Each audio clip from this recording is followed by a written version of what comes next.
Before we begin, I want to say that this video is a collaboration between me and Kieran from Nerd Studios. I will cover this story's impact on Peter Parker, and he will cover Ben Reilly, also known as the Scarlet Spider, Peter's foil, and how Ben struggles with his identity and purpose. So make sure to watch his video and subscribe to him. He's one of my favourite content creators on YouTube right now, and he's very, very underrated. I would also say the same about myself. Now onto the video, also spoilers. Ultimate Spider-Man was a show that I grew up with, as in my younger childhood, there was a very awkward period where there was no Spider-Man cartoon airing, as Spectacular Spider-Man had ended a good few years ago, and I had very faded memories of watching the 90s Spider-Man series maybe like a couple of times when I was really little. But I remember being super excited to see the first announcement on Disney XD of this new Spider-Man cartoon, and it looked great. Spider-Man goes to your school. Do you know anything about that? I think he sits next to me in Spanish. Hola! ¿Dónde está la biblioteca? Of course, as a small child, I didn't see the show to be flawed. However, as I got older, I came to find out why many Marvel fans absolutely despised the show. But the standout episodes and arcs of the series, to me, really are some of my favourite moments in all of Spider-Man's history, such as the 2-episode special from the show's 4th and final season that I'm going to be covering in this video, The New Sinister Six, Part 1 and 2. I still remember the first time I watched the special and the chills it gave me. The 2-parter really made me think about Spider-Man and what he was all about, and why he stood out from the rest of Marvel's roster of superheroes. The episodes cover themes of betrayal, weakness, loyalty, and handle the characters so well that you'd think this episode would be something from Spectacular Spider-Man rather than this mess of a show. The first episode in the 2-parter establishes the high point Peter Parker is at in his career as Spider-Man. Aunt May knows his secret and respects his choice. He's leading a new team of young superheroes, and Dr. Connors also has trusted him enough to keep the key to a powerful weapon that would be used by S.H.I.E.L.D. to defeat Hydra. And somehow, after all this, Peter still struggles to bring back a cake to his house. But this establishment is challenged when Dr. Octopus infiltrates S.H.I.E.L.D. headquarters to steal the weapon that Dr. Connors gave Peter the key to, using the help of a spy which was believed to be the Rhino, a character which Peter had helped to reform. Peter and his team headed over there to find out that, surprise surprise, Ock has created a new Sinister Six.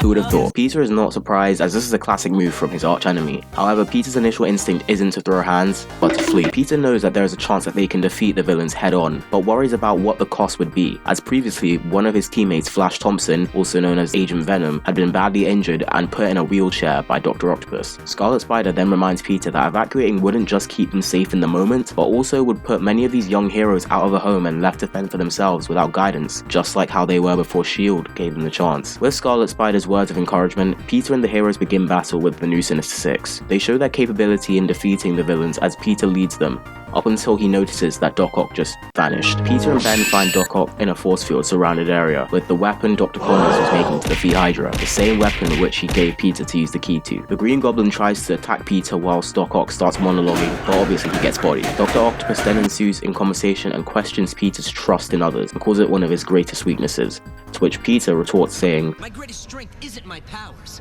it's the team that we've built here together. I trust any of them with my life." This line unfortunately immediately ages really poorly, as Peter is then stabbed in the back by his right-hand man and most trusted ally, Scarlet Spider. Peter's trust in Scarlet Spider left him completely blinded to even having a thought of him being the spy, regardless of all the signs that could have been possibly seen as plainly obvious, even to his backstory, which was that he was one of Ock's experiments before. We can also see when Scarlet knocks him down, Peter's spider sense isn't triggered prior, ensuring us of the amount of trust that Peter put into Ben Reilly, similar to how the Venom symbiote bypasses Peter's spider sense. Peter pleads with Ben not to do this, not believing that this could happen, to which Ben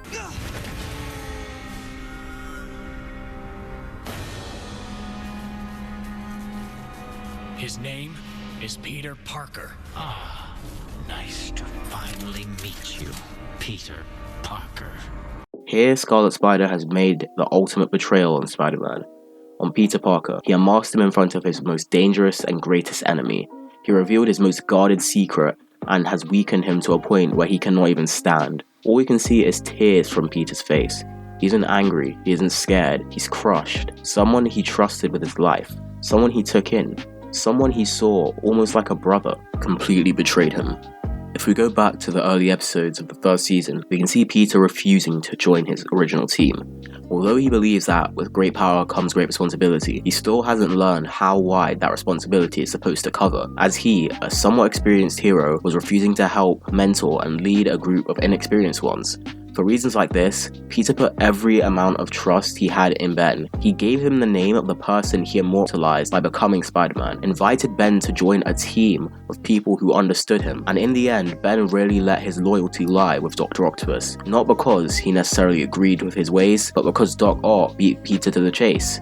He got to him first. Imagine if any other member of Peter's team were met by Doc Ock first. They could have ended up just like Scarlet. If you think about it, if Peter never learned his lesson with Uncle Ben, and Doc Ock had gotten to him first, think of how things could have turned out then. The next episode is hard to watch at first, as the writers keep pouring salt on the wound. Scarlet not only revealed Peter's identity, but he also endangers Aunt May's life and almost gets her killed. Scarlet leaves to retrieve the key for the anti-Hydra weapon, whilst Doc Ock taunts Peter. Peter is so crowded with emotions that he isn't able to truly strategize, and just gets thrown around like Doc Ock is playing kick the buddy. But regardless of this, Peter's willpower is still too strong for Dr. Octopus, as his disencouragement and jeering actually empowers Peter not only to prove Doc Ock wrong, but to protect his family.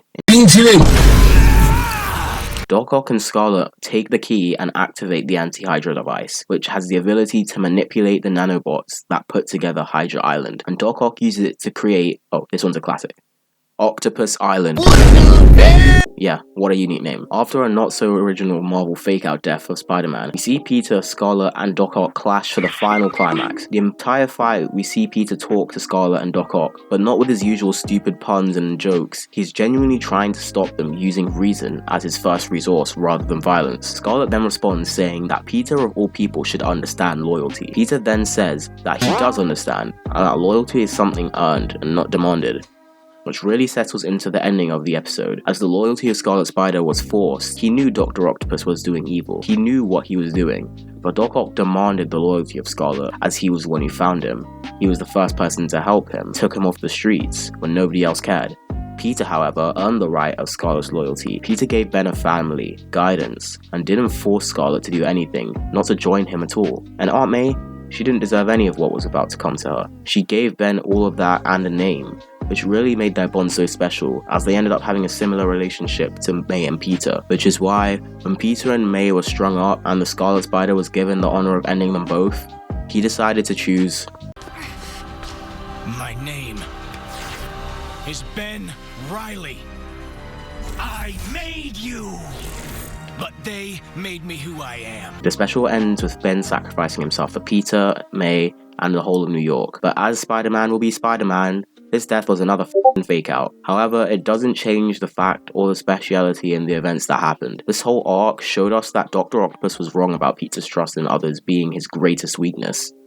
As Ben himself said to Peter, "Compassion isn't your greatest weakness. It's your greatest strength." Keep being a hero. Punk.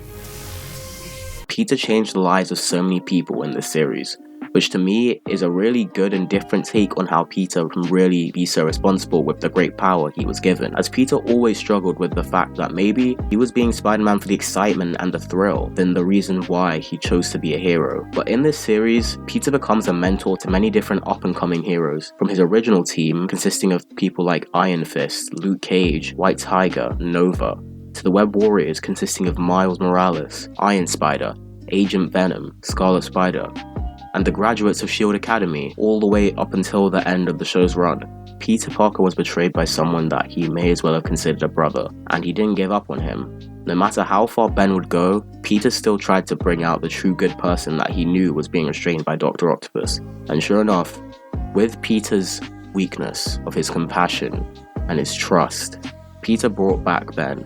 For that, Peter, tell me, is this what he would do? Who? The other Ben. The one I'm named after. Yeah, I guess it is. He'd give anything to save people. Peter, Ock was wrong. Compassion isn't your greatest weakness. It's your greatest strength.